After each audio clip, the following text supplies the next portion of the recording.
First, Mr. President, I thank you for this award and for letting me be a small part of your remarkable birthday celebration.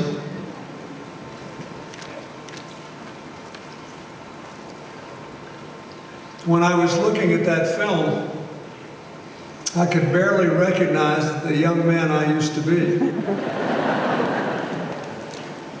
And I was thinking that such things should be reserved for showing after a person is already passed from the scene.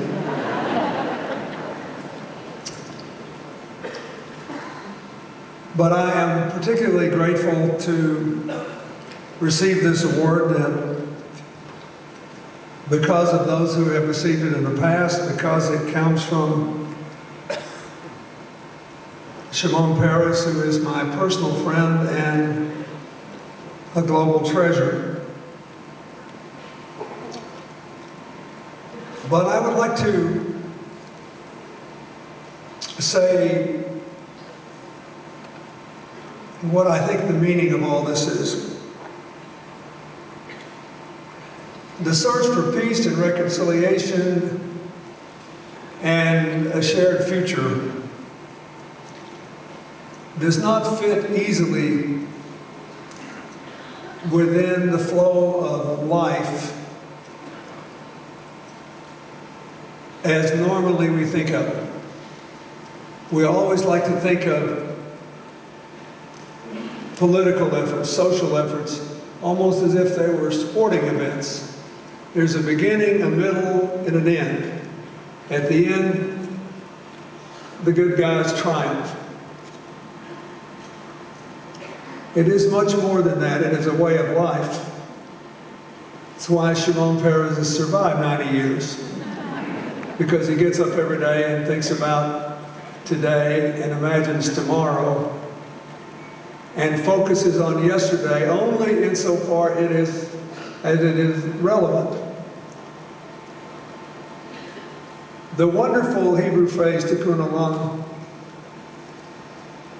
which we normally characterize as to repair the breach,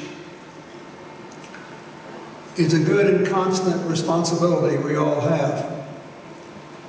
But the truth is, in a world of increasing interdependence, we not only have to repair the breach in the fabric of our current community, we have to continue to push our imaginations to expand the definition of that community. The limitations on our minds and our hearts in that work are many. We live in a time when almost all barriers are constantly being torn down, and new ones are constantly being erected. We live in a time when we truly are interdependent. We cannot escape the consequences of what others do, nor can we escape responsibility for things we do that affect others, not simply in our own neighborhood, but around the world. And so there is today, and will be for the foreseeable future, and perhaps for as long as there is life on our planet, a constant struggle to redefine those to whom we feel the obligation of tikkun olam. Who, after all, is in our group, and who lies without it? In an interdependent world, beleaguered by shared economic problems, shared political and other vulnerabilities, the specter of climate change, should we be trying to put everyone in our crowd? The other day I read an interesting quote by the great chronicler of the British Empire, Rudyard Kipling. And I apologize for not bringing it with me, but it went something like this. Whoever is in our group is us. Everybody else is them.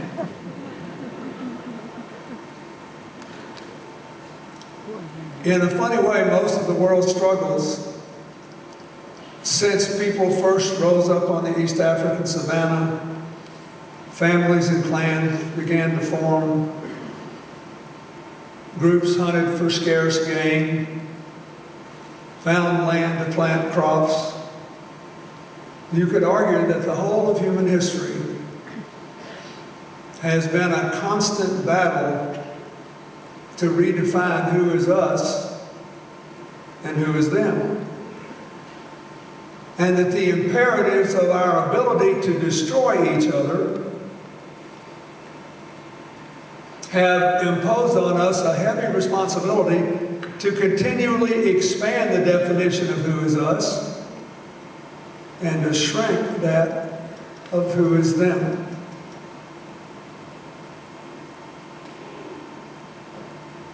Sometimes the most shining examples of what has worked in this endeavor are found in small places. I think it is important to acknowledge, since everything that has been said here about the work that I have tried to do in my life has been positive, that along the way I have made many mistakes. I have tried to calculate what I could do and what I could not.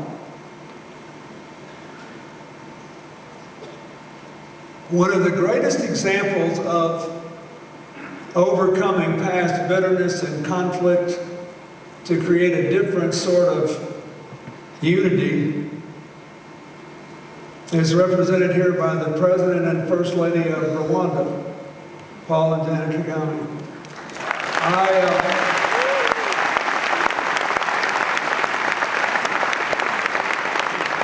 He's also one of the greatest examples of my neglect as president.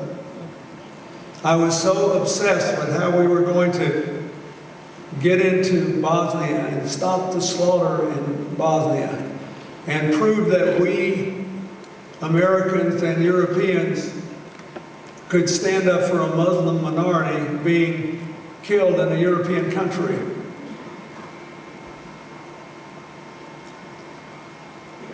And the people in Rwanda in the genocide were slaughtered so quickly, 10% of the country in 90 days, that we literally never even had a meeting on whether we should do more to stop it at the White House. I say this to make a larger point. Every one of us, each in our own way, will face challenges in our lives, and we will not meet them all. The lesson of Shimon Peres's life is not to give up or give in, but to get up and go on, to keep the process going. Shortly after I left office, first I went to Rwanda in 1998 and publicly apologized for the fact that the United States had not been more active sooner in trying to stop the genocide and offered to help. It's the first time I met President Kagame. Then I went back afterward and was asked to help raise funds to finish their memorial to the genocide and to help deal with some of the healthcare challenges in the country. Today, my foundation is active there in working to help smallholder farmers and to build up their ability to earn more money from adding value to the food dollar. But anyway, in 2001, I saw a stunning example of the work that Paul Kagame had done to change the mindset of Rwandans about who is us and who is them. And how important it is to let go of yesterday and embrace tomorrow. The press going with me, naturally enough, given the nature of the modern communication system, when I went back in 2001, wanted to find people who said, is President Clinton doing here? Where was he when we needed him? Why is he back? So a reporter for one of our major newspapers was riding with a cab driver in downtown Kigali. And he said, "Don't you resent Bill Clinton coming here?" And the cab driver said, "No, I'm glad he's here." And so the reporter said, "Why?" He said, "First of all, nobody came to help us, and he's the only one who said he was sorry." Yeah. Then he said, "Secondly, he did not make us kill each other. We had to assume some responsibility for that, and responsibility for making a different future. And as our president keeps telling us, we need all the help we can get." And it was a stunning insight about the work you did to first say to your people, no matter what anybody has done to us, no matter what we have done to each other, the first step of building a new tomorrow is to get rid of the things that divide us, including seeing ourselves as victims. We have to claim a future that we make. And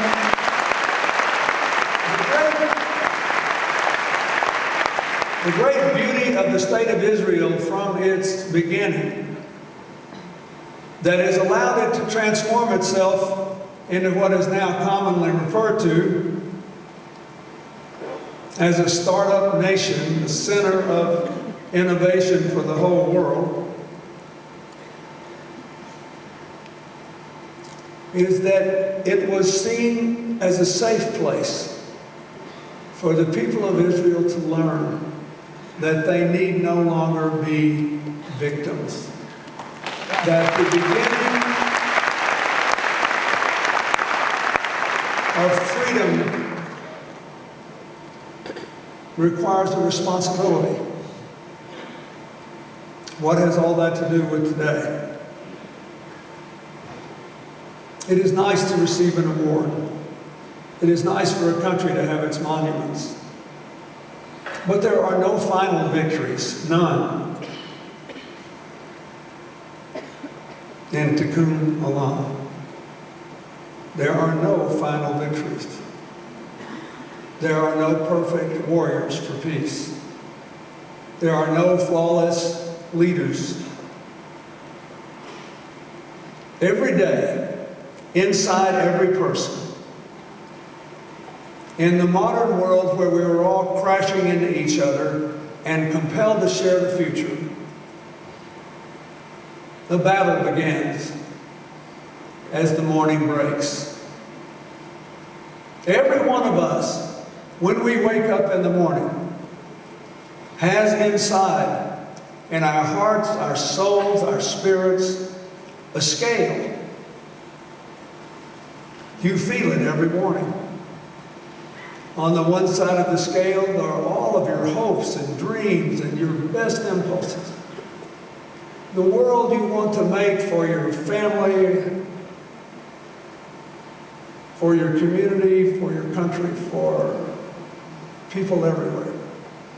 Then on the other side, there are all those fears and resentments and angers and disappointments. They are weighing too. And every day when we get up, the balance between the bright side of the scale of our lives and the dark side is a little different, isn't it? For all of us, some days we get up full of hope, determined that there is nothing we cannot do, no one we cannot embrace, no problem we cannot overcome. And then some days we get up and we're just can't let go of anger and heartbreak.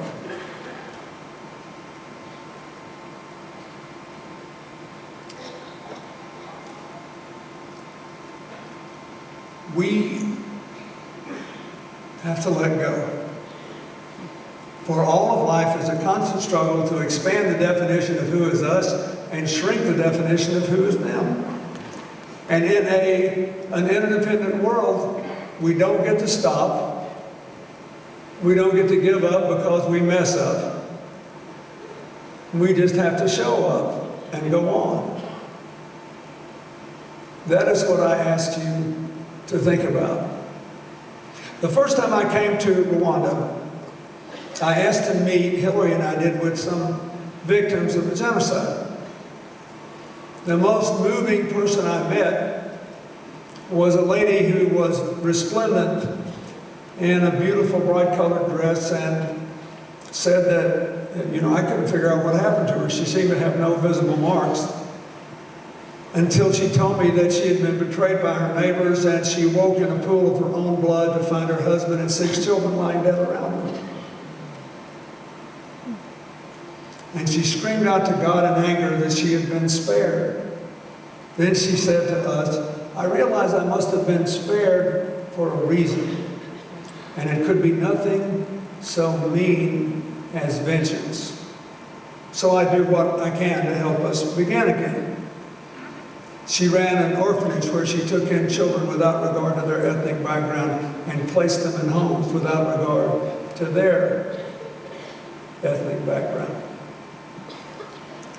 Several years later, after Rwanda's remarkable little genocide museum was finished, I received a tour because I helped raise some funds to finish it, from this dazzlingly handsome young man who looked as if he had a master's in business from Harvard University. And he was giving me the tour, patiently explaining how this disaster occurred. And I said, did you lose anyone? He said, yes, I did. I lost my parents and my brother and my sister-in-law. And he said, if you stop at my uncles and aunts and first cousins, 73 people in my family were killed. And I said, isn't this hard for you, taking me through here? He said, oh no, it's therapeutic. Our president tells us we have to face the past and then let it go and live in the future. So I said to this man, you remind me of this lady I met the first time I was here. And I told him the story about the lady and losing her husband and her 6 children. And he smiled. And he said, well, I should. She's my aunt. Why do I tell you this?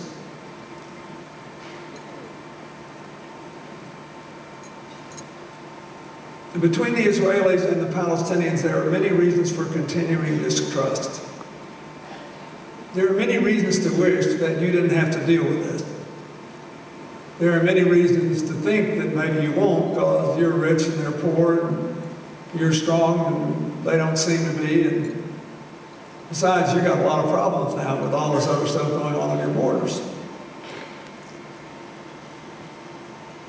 But the one thing I know is the lesson that had been driven home, and I could give you 100 examples of this, that I have personally seen in tiny Rwanda, was that if you're compelled to share the future, you have to decide what the sharing is going to be. And you have to establish the terms on which this future will be shared. And if the terms favor you too much and someone else too little, then there will always be us and them. There will be no tikkun olam. There will always be, for the public spirit of every place, the scales out of balance too tilted to the dark side. There is no perfect answer to any of this. There is simply the perfect obligation to continue to expand the definition of us and shrink the definition of them. I ask you to think about that. In several of the places that our foundation works on healthcare and agriculture in Africa, the typical greeting as people meet each other walking on pathways goes something like this in English. Hello, good morning, how are you? And the answer is not, I'm fine, how are you? The answer translated into English is, I see you. Think about that. Think about all the nameless people who go about their way every day,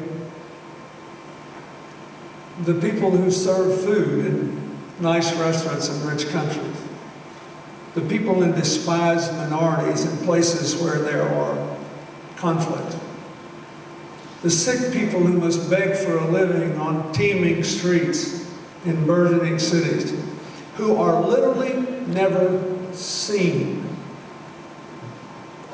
So it turns out that I see you is a much better answer to good morning than I'm fine, how are you? I'm honored to be here because I think President Paris always tried to see everyone. I think he has the combination of mind and heart to remind us that much as we might like it to be otherwise, all the people that we sometimes don't see are going to be part of our future. They are going to define it. Their children have their hopes and dreams too, and they have to be able to advance them. So I accept this award not because of all the things in the film, but because I feel like a poor pilgrim on a constant journey to expand the definition of us and shrink the definition of them. A man almost as old as Shimon, the Nobel Prize-winning microbiologist E.O. Wilson, wrote a book last year called The Social Conquest of Earth, in which he briefly traces the history of all life on the planet and concludes that the dominant species who have really triumphed in the history of all life are the cooperators, the ants, the termites, the bees, and the people. You should laugh, but the combined weight of ants on Earth exceeds the combined weight of people on Earth.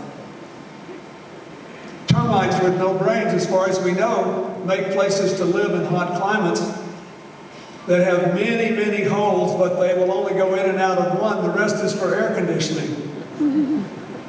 Bees find a way to pollinate what is 90% of our food supply. And Wilson says in his book at the end, the humans have the greatest potential because they have consciousness and conscience. But they pose the greatest danger because they know how smart they are, so they're prone to arrogance and to hunker down in ignorance. Mr. President, after 90 years, you have proved that if you spend a lifetime trying to get rid of arrogance and get rid of ignorance, you can get quite a lot done on life's road. And that is what I ask you all to think about. Israel should always be seen in a state of becoming. The region should always be seen in a state of becoming. Somebody else's idiotic, negative, crazy behavior cannot be an excuse for a response by you in kind. Do you have to be strong? Do you have to defend? Yes. But in the end, all of our lives will be judged, and the lives of our children and grandchildren and those to come will be shaped by whether we succeeded in expanding the definition of them and shrinking the definition, expanding the definition of us and shrinking the definition of them. Whether we can walk along a road and encounter people from all over the world with all different faiths and all different kinds of promise and all different kinds of problems, and say honestly, I see you. None of us is perfect. None of us will win all the time.